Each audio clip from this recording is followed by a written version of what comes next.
어떤 시대인지 여러분 한번 생각해 보신 적이 있으십니까? 점점점 더 영적으로 혼탁한 시대에 살아가고 있습니다. 예수 믿는 사람들에게도 마찬가지지만 특별히 예수 믿는 사람들에게 더욱더 이단이나 세상에 미혹되어서 그들도 믿음을 저버리는 그런 시대에 살아가고 있다는 것입니다. 그것을 배후하는 조종하는 자가 있는데 그것은 바로 사단이죠. 사탄은 우리를 하나님보다 세상의 것에 더 미혹하게 만들어 버리는 것이죠. 그런 가운데 하나님과 교제를 막히게 만듭니다. 그래서 그들이 원하는 것은 바로 우리를 세상으로 인도해서 세상의 종이 되고 또 사단의 종이 되게 하려는 그런 계략이 그들 안에 있던 것입니다. 그래서 우리는 점점 더 우리의 영적인 삶이 메말라져 가고 영적으로 무뎌져 가고 영적으로 힘을 잃어버린 그런 믿음의 삶을 살아가고 있다는 것입니다. 이런 시대일수록 우리가 어떻게 살아가야 하면 이 세상에서 승리하며 살아갈 수 있을까? 그것을 우리가 고민해 보지 않을 수 없는 것이죠. 그래서 오늘 본문을 통해서 우리의 삶을 어떻게 살아가야 하고 영적으로 어떻게 하면 승리할 수 있는지를 한번 생각해 보기를 원합니다. 오늘 본문 말씀인 요한일서는 쓴 목적이 있는데요. 그 목적은 무엇이냐면 바로 사도 요한이 쓴 편지인데 사도 요한이 에베소에 있으면서 예수를 믿는 그리스도인들에게 구원에 대한 소망과 확신을 주기 위해서 쓴 편지입니다. 이 말은 하나님과 교제하는 삶을 통해서 하나님과 사귀는 것을 통해서 우리가 누리고 앞으로 이루어야 할 구원의 삶을 어떻게 살아가야 할 것인가에 대해 말씀해 주고 있다는 것이죠. 요한일서를 쓴 사도 요한은 하나님과의 교제를 강조했습니다. 하나님과의 사귐, 그것을 강조하면서 또 그리스도 안에서 형제들과 사랑할 것을 말씀해 주고 있습니다. 그런 가운데 오늘 본문은 세상이나 세상의 것들을 사랑하지 말아야 한다라는 것을 말하고 있습니다. 누구든지 세상을 사랑하면 아버지의 사랑이 그 안에 있지 아니한다라고 말하고 있는 것이죠. 여러분, 우리의 모습을 한번 살펴보십시오. 우리는 원래 세상을 사랑했던 존재였습니다. 예수님께서 우리에게 찾아오시기 전에, 우리가 예수 믿기 전에 어떠한 삶을 살았는지 여러분 우리가 잘 알고 있지 않습니까? 그래서 세상은 무엇을 말하는 것이냐면 하나님과 대적하는 것들을 말하고 있습니다. 세상은 하나님과 대적하는 것들입니다. 그래서 세상을 다스리는 자가 바로 사단이고, 그렇다면 이런 세상을 사단이 다스리고 있기 때문에 하나님과 적대적인 관계 가운데 있다라는 것이죠. 그래서 성경은 우리가 본질상 진노의 자녀이었고 세상의 풍조를 따라 살아갔던 자들이 바로 사람들이었다라고 말하고 있습니다.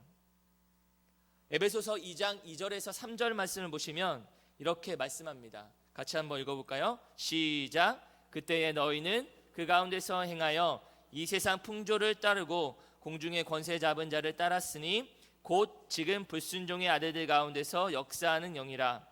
전에는 우리도 다 그 가운데서 우리 육체의 욕심을 따라 지내며 육체와 마음에 원하는 것을 하여 다른 이들과 같이 본질상 진노의 자녀이었더니. 여기를 잘 보시면 우리는 공중의 권세 잡은 자를 따랐다라고 말하고 있습니다. 그게 바로 사단이죠. 그리고 우리는 육체의 욕심을 따라 살았다라고 말합니다. 육체의 욕심을 따라 살았다는 것은 무슨 말일까요? 자신이 하고 싶은 것을 하며 살았다는 것이죠. 자신이 원하는 것, 자신의 기분대로 자신이 원하는 것을 쫓아서 살아갔던 자가 바로 우리들이라는 것입니다. 우리는 원래 하나님을 거스렸던 자들이었습니다. 하나님과 교제하기 전에 세상을 사랑했던 자들이 바로 우리의 죄된 모습이라는 것이죠. 그렇다면 이 세상을 사랑하는 것이 무엇인가? 그것을 오늘 본문은 말하고 있습니다. 16절 같이 한번 읽어볼까요? 시작. 이는 세상에 있는 모든 것이 육신의 정욕과 안목의 정욕과 이생의 자랑이니 다 아버지께로부터 온 것이 아니요 세상으로부터 온 것이라. 여기 보시면 세상에 있는 모든 것이 뭐라고 말합니까? 육신의 정욕, 안목의 정욕, 이색의 자랑이라고 말하고 있습니다. 이것은 세상으로부터 왔다라고 말하고 있죠. 세상은 사탄의 지배를 받으며 하나님을 대적하는 현재의 악한 체제를 말하고 있습니다. 그런데 여러분 여기서 생각해 볼 것이 있는데요. 그것은 뭐냐면 주님께서 우리에게 뭐라고 말씀하셨냐라는 것이죠. 주님은 이렇게 말씀하셨죠. 한 사람이 두 주인을 섬길 수 없다라고 말씀하셨죠. 한 사람이 하나님을 섬기고 또 그 마음의 중심에 하나님을 섬기고 또 한가운데 돈을 섬길 수 없다, 세상을 섬길 수 없다라고 말씀하셨습니다. 주님을 섬기면서 세상을 사랑할 수가 있을까요? 동시에 가능할 수 없다는 것이죠. 또한 세상을 섬기게 되면 주님을 섬길 수가 없는 것입니다. 그런데 우리는 주님을 섬기면서도 여전히 세상을 사랑하고 있습니다. 두 마음이죠. 그것은 하나님께서 우리에게 그것을 하지 말라라고 말씀하시는 것입니다. 그렇다면 우리가 이 세상에 있는 모든 것, 육신의 정욕, 안목의 정욕, 이생의 자랑, 이게 무엇인지 한번 살펴보겠습니다. 첫 번째, 육신의 정욕은 무엇일까요? 그것은 타락한 본성으로부터 나오는 악한 욕망을 말합니다. 하나님을 떠난 인간이 하나님의 기대를 저버리고 인간 자신의 욕구를 선택하는 것이죠. 이는 하와가 뱀의 유혹에 빠져 선악과의 먹음직스러움에 유혹된 것과 동일한 것입니다. 여러분 잘 생각해 보십시오. 하와가 뱀의 유혹에 빠질 때 어떻게 되었습니까? 선악과의 그 먹음직스러움, 보암직도 하고 먹음직기도 하는 그 선악과를 보며 유혹을 당했던 것이죠. 분명히 하나님께서 먹지 말라라고 하신 그 선악과를 하와는 이제 먹게 된 것이죠. 하나님께서 분명히 금지하셨음에도 불구하고 그는 자신의 욕망을 따라 그것을 행했던 것입니다. 탐욕적이고 이기적인 갈망을 가지고 육신을 따라 하는 그 모든 행동이 바로 육신의 정욕이라는 것이죠.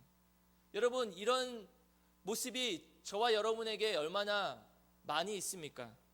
우리의 삶이 하나님을 섬긴다라고 말하면서 우리의 삶을 한번 생각해 보십시오. 세상의 것에 우리가 얼마나 도취되어 있는지, 세상의 것이 얼마나 더 좋아 보이는지, 그 육신의 정욕에 따라서 내가 원하는 것, 내 기분에 따라 삶을 살아가고 있다는 것이죠. 세상이 주는 그런 기쁨과 세상이 주는 즐거움, 쾌락, 그것을 쫓아서 우리는 살아가고 있다는 것입니다. 두 번째는 안목의 정욕입니다.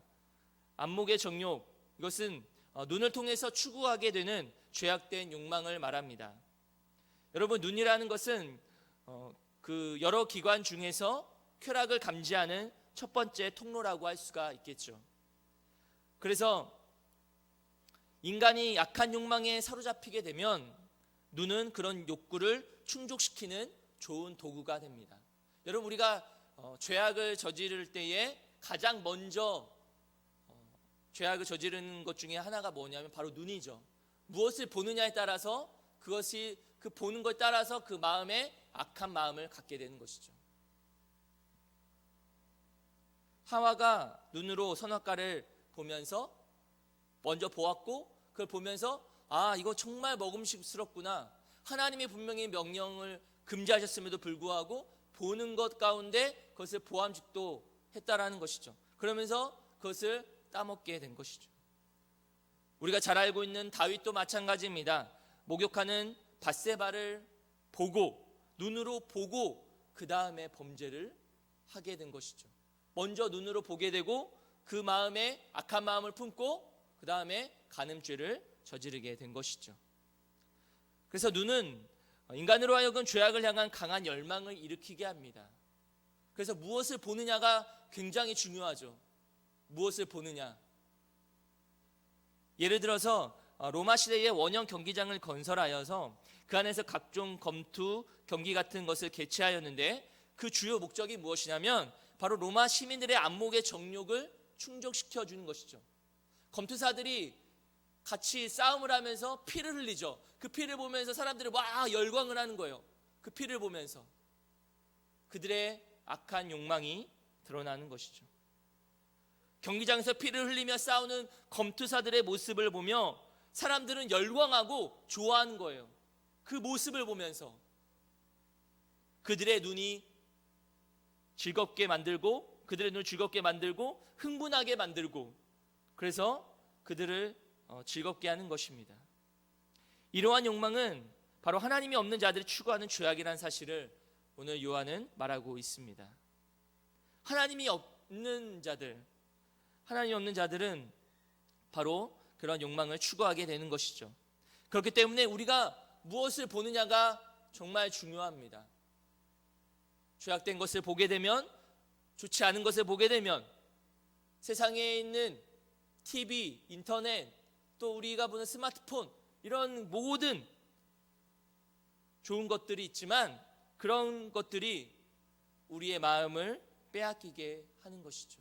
그것을 볼 때 처음에는 호기심으로 아니면 처음에는 그냥 아무런 생각 없이 보지만 결국은 그것이 바로 우리의 마음을 빼앗기게 하고 결국 하나님과 멀어지게 하는 그런 결과를 초래하게 만든다는 것이죠. 그렇기 때문에 이 안목의 정욕이라는 것, 그것은 바로 세상으로부터 온 것이며 세상의 것이기 때문에 우리는 늘 보는 것에 조심해야 하는 것이죠. 세 번째는 이생의 자랑입니다. 이것은 우리가 가지고 있는 세상적 소유에 대한 자랑을 말하는 것이죠. 세상의 것을 자랑하는 자, 결국은 하나님을 의지하지 않게 됩니다.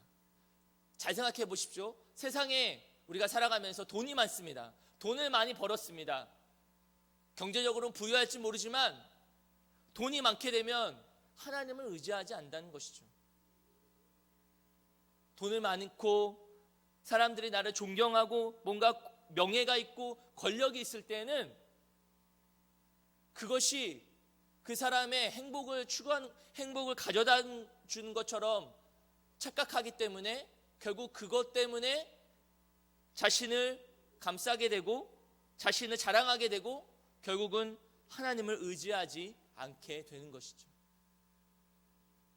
어떻게 보면 우리가 더 가난했을 때, 또 부족했을 때, 연약할 때가 하나님을 의지할 수 있는 귀한 시간이라고 할 수가 있습니다. 그런데 우리가 돈이 많아지고 경제적으로 부유해지고 더 많다라고 한다고 해서 우리의 하나님을 의지하는 마음이 더 강한 것은 아니라는 것이죠. 자신이 추구하는 모든 가치가 세상에 있고 그것의 유무에 따라서 자신의 성공과 실패가 좌우된다라고 생각할 수밖에 없는 것이죠. 즉 돈을 많이 가지고 있고 내가 가지고 있는 것이 많이 있다라고 느껴지면 결국은 그것이 결국 하나님을 떠나게 만드는 그런 결과를 초래하게 된다는 것이죠. 이생의 자랑이 많아지면, 이생의 자랑이 더 풍족해지면 결국은 하나님을 떠날 수밖에 없는, 하나님을 의지하지 않는 그런 삶을 살아가게 된다는 것이죠. 여러분, 우리가 자신의 소유가 많다고 해서 많다고 해서 또 그것으로 인해서 우리가 행복하다라고 느껴집니까? 어떤 때는 그것이 많아져서 많고 또 더 풍족해졌다고 해서 그것이 우리가 잠시나마 행복하다라고 느낄 수가 있습니다. 그러나 그것이 과연 행복을 가져다 주느냐라고 생각할 때에 과연 그것이 행복을 좌우하지 않는다는 것을 우리는 깨닫게 되는 것이죠. 돈이 많다고 해서, 내가 가진 것이 많다고 해서 그것이 행복을 좌우하지는 않는다고 말씀합니다. 사도 바울은 이렇게 고백하죠. 모든 사람들이 자랑할 만한 것들이 있지만 그 모든 것들을 배설물로 여기고 나는 그리스도만을 자랑하겠습니다 라고 고백했습니다. 마찬가지입니다. 우리가 자랑해야 할 것은 오직 예수 그리스도만이 되어야 합니다. 예수 그리스도의 십자가, 예수 그리스도의 사랑, 예수 그리스도의 우리를 향한 그 은혜가 우리가 바로 자랑해야 할 것이 되어야 하는 것이죠. 그러나 세상 사람들은 자신이 가지고 있는 돈을 자랑하고 타고 다니는 차를 자랑하고 또 큰 집을, 큰 넓은 평수를 가진 집을 자랑합니다. 그런데 이 모든 것들은 이 땅에서의 삶에서만 끝나는 것이죠. 영원한 것이 못 된다라는 것입니다. 세상의 것들을 모두 가지면, 많이 가지면 행복할 것이라고 생각하지만 그것들을 소유하면 소유할수록 더 많이 갖고 싶어하고 더 욕심을 갖게 되는 것이죠. 여러분, 성경에 보면 모든 사람들보다 부유했던 솔로몬이 이렇게 고백했습니다. 모든 것이 헛되고 헛되도다. 여러분, 솔로몬이 그렇게 고백할 수 있었던 것은 무엇일까요? 그는 더 많은 것을 가졌고 부유했고 그 어떤 사람보다 더 많은 것들 가졌던 사람입니다. 그러나 그것이 과연 그에게 행복을 가져다 주지 않았다는 것이죠. 그래서 그가 고백했듯이 모든 것이 헛되고 헛되도다, 그렇게 고백할 수밖에 없던 것이죠. 여러분, 세상의 것들을 더 소유하고 더 많이 가지고 더 많이 자랑할수록 우리의 마음은 더 공허해질 뿐인 것입니다. 왜냐하면 자신을 자랑하게 되면 하나님을 의지하지 않습니다. 하나님을 떠나게 되는 것이죠. 그렇기 때문에 우리의 자랑은 오직 예수 그리스도여야만 한다는 사실입니다. 사도 바울이 고백했듯이 나의 자랑은 오직 십자가, 오직 예수 그리스도라고 고백하는 것이죠. 그래서 우리는 우리가 가진 것을 자랑하는 것이 아닙니다. 그것이 아니라 바로 오직 예수 그리스도, 오직 주님만 자랑하는 여러분들 되시기를 바랍니다. 여러분, 이 세 가지는 이 세상 속에서 우리가 조심해야 할 것들이라고 말씀드립니다. 이 세 가지는 우리의 이기심과 탐욕을 보여주는 것이고 우리의 죄악된 본성을 보여주는 것입니다. 그런데 결국은 이 모든 것들을 통해서 결국 죄악에 빠지게 되고 결국 하나님을 떠나게 되고 믿음에서 떠날 수밖에 없다라는 것이죠. 사단은 바로 이것을 통해서 세상을 사랑하게 만들게 되고 또 우리 믿는 사람들을 교묘하게 유혹함으로 지옥으로 이끌어 가게 만든다는 것입니다. 처음에는 괜찮다라고 말하죠. 처음에는 이 정도면 괜찮아, 자신의 죄에 대해서 합리화를 느끼며 생각하면서 이 정도는 괜찮다라고 말합니다. 그러나 그것이 조금씩 쌓이다 보면 그것이 무뎌지고 영적으로 무감각해지고 결국은 죄의 노예가 되어버리는 것입니다. 그래서 야고보 사도는 이렇게 말합니다. 참된 경건은 자신을 지키어 세속에 물들지 아니하는 것이다 라고 말씀합니다. 세속에 물들지 아니하는 것이 바로 세상을 사랑하지 않는 것이죠. 만약에 우리가 세속에 물들어 버린다면 그것은 이미 세상을 사랑하고 있다는 증거입니다. 사도 바울도 로마서 말씀에 이렇게 말씀하죠. 너희는 이 세대를 본받지 말라, 마음을 새롭게 함으로 변화를 받으라 라고 말씀합니다. 이 세대를 본받지 말아야 하는 것이죠. 이 세대는 점점점 악한 것으로 치닫고 있습니다. 죄악된 것을 향해 달려가고 있습니다.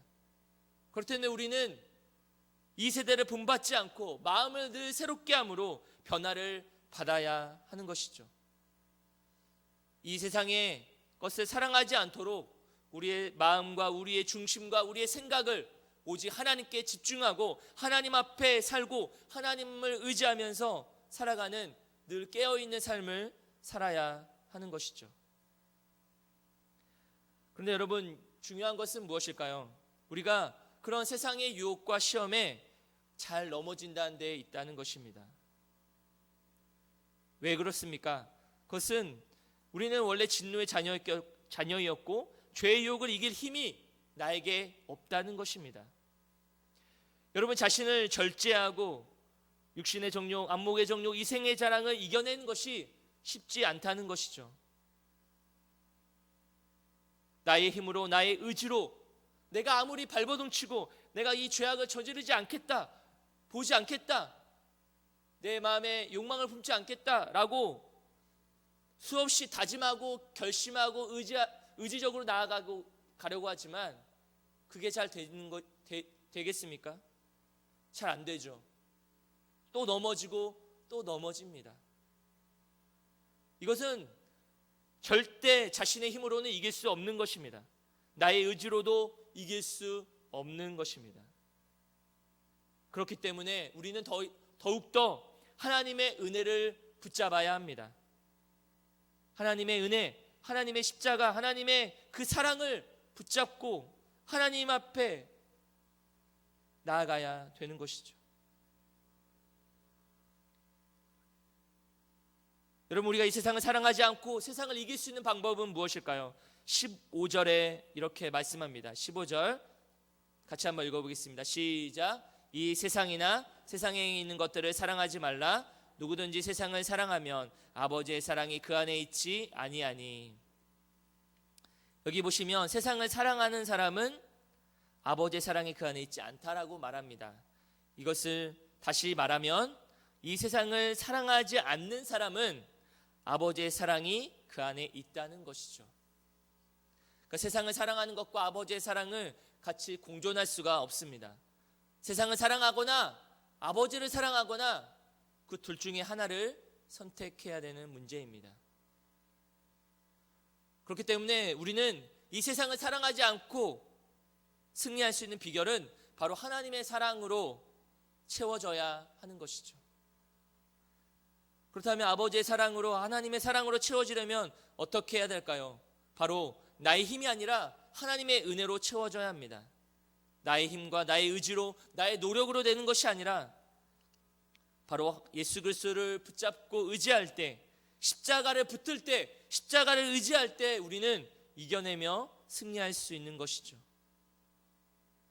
예수님의 사랑이, 그리스도 십자가의 사랑이 내 안에 있다는 믿음은 나로 인해서 주어지는 것이 아니라 그 믿음은 하나님께서 주셔야만 하는 것입니다. 그렇기 때문에 우리는 그 믿음을 하나님의 은혜라고 말하는 것이죠. 이 부분에 대해서 요한일서 5장 4절에 말씀합니다. 5장 4절 같이 한번 읽어볼까요? 시작. 무릇 하나님께로부터 난 자마다 세상을 이기느니라. 세상을 이기는 승리는 이것이니 우리의 믿음이니라. 아멘. 하나님께로 난 자마다 세상을 이긴다라고 말씀합니다.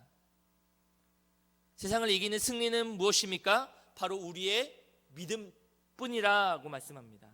세상을 이길 수 있는 승리, 세상을 이기는 승리는 바로 우리의 믿음이다라고 말합니다. 우리가 이 세상에서 승리하며 살아갈 수 있는 비결은 바로 우리의 믿음뿐이라는 것이죠. 결국 이 세상을 이기는 자는 바로 예수 그리스도를 믿는 사람들만이 이길 수 있는 것입니다. 예수님만을 의지하고 예수님만을 붙들고 십자가의 은혜를 붙드는 사람만이 바로 이 세상의 유혹과 시험을 승리하며 살아갈 수 있다는 것이죠. 여러분, 이 사실을 기억하시기 바랍니다. 우리 주님 예수 그리스도께서 십자가에서 죽으시고 부활하실 때 사망 권세를 다 이기시고 이 세상에 있는 모든 것들을 이기셨다는 사실입니다. 그 예수님 믿고 사는 자들이 바로 소망이 있고 또 그 소망 가운데 우리는 기쁨으로 살아갈 수 있게 되는 것이죠. 비록 죄의 유혹에 빠져서 세상을 사랑하며 살아갈지라 할지라도 다시금 우리는 회개하고 주님 앞에 돌아올 수 있는 그런 은혜를 주실 거라는 그 믿음을 가지고 나아가면 되는 것입니다. 늘 하나님의 사랑 안에 거하며 살아갈 수 있도록 날마다 주님 앞에 우리는 겸손히 하나님의 은혜만을 구하며 나아가는 여러분들 되시기를 바랍니다. 나의 힘으로 세상을 이길 수 없지만 예수님께서 이미 승리하셨다는 그 믿음 가지고 나아갈 때 그 승리하신 주님을 믿고 나아가는 주님의 귀한 성도님들 다 되시는 여러분들 되시기를 주님의 이름으로 간절히 축원합니다. 기도하시겠습니다.